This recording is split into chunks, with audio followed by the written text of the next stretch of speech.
9:30 വന്നിട്ട് ഞങ്ങൾക്ക് ഇവിടുന്ന് ഭക്ഷണം കിട്ടിയില്ല. ഇന്നലെ കഴിച്ചതാണ്. സാറിനെ കാണാൻ പറ്റുന്നതല്ലേ, അവർ വിശന്ന് തളർന്നിരിക്കുന്ന കടകളൊന്നുമില്ല. അപ്പോൾ ഇവിടെ കടയടപ്പും കാര്യങ്ങളൊക്കെ ആയിരുന്നു. അപ്പം നമുക്കൊരു കഞ്ഞി കൊടുക്കാന്നുള്ള തീരുമാനം എടുക്കുകയായിരുന്നു.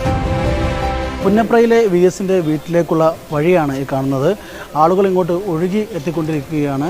അതേസമയം തന്നെ ഇവിടുത്തെ നാട്ടുകാർ ദൂരദേശത്തു നിന്ന് എത്തുന്നവർക്ക് ഭക്ഷണം ഉൾപ്പെടെ ഒരുക്കിക്കൊണ്ട് അവരെ സ്വീകരിക്കുന്ന ഒരു കാഴ്ചയാണ് നമുക്കിവിടെ കാണാനാകുന്നത്.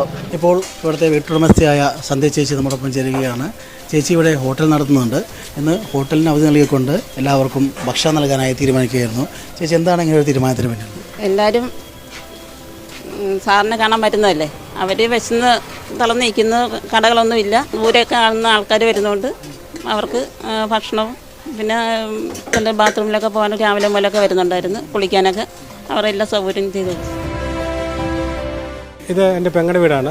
അപ്പോൾ ഇന്ന് ഈ മരിപ്പറിഞ്ഞ് ഞാനിവിടെ സഹായിക്കാൻ വേണ്ടി വന്നതാണ്. ഹോട്ടൽ വീട്ടിലൂടെ നടത്തുന്നതാണ്. പെങ്ങളാണ് നടത്തുന്നത്. ഹസ്ബൻഡ് മരിച്ചു പോയിരിക്കുകയാണ്. അപ്പോൾ അവൾ ഒറ്റയ്ക്കാണ് ഇത് കാര്യങ്ങൾ ചെയ്യുന്നത്. അപ്പോൾ ഇന്നലെ തന്നെ ഒത്തിരി ആൾക്കാർ ഇതിൽ പോയായിരുന്നു.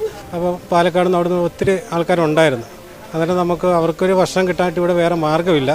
അപ്പോൾ ഇവിടെ കടയടപ്പും കാര്യങ്ങളൊക്കെ ആയിരുന്നു. അപ്പം നമുക്കൊരു കഞ്ഞി കൊടുക്കാന്നുള്ള തീരുമാനം എടുക്കുകയായിരുന്നു. നമ്മുടെ പ്രാദേശിക നായകനും കൂടെ അല്ലേ, അപ്പം നമുക്ക് നമ്മുടെ മനസ്സിലെ ചങ്കാണ്. അത് തീർച്ചയായിട്ടും ഞങ്ങളത് ചെയ്യും. ഞങ്ങൾ ഇന്നലെ രാത്രി ഇവിടെ 9:30 വന്നിട്ട് ഞങ്ങൾക്ക് ഇവിടുന്ന് ഭക്ഷണം കിട്ടിയില്ല. ഇന്നലെ കഴിച്ചതാണ്. ഇന്നലെ ഉച്ചയ്ക്ക് കഴിച്ചതാണ്. അപ്പോൾ ഇങ്ങനൊരു കഞ്ഞി കിട്ടിയത് ആ വീട്ടുകാർക്കും എനിക്ക് അത്രയും സന്തോഷമാണ്. ഒരു വിശന്ന് പോണവർക്ക് ഒരു പിടി കഞ്ഞി കൊടുത്തത്.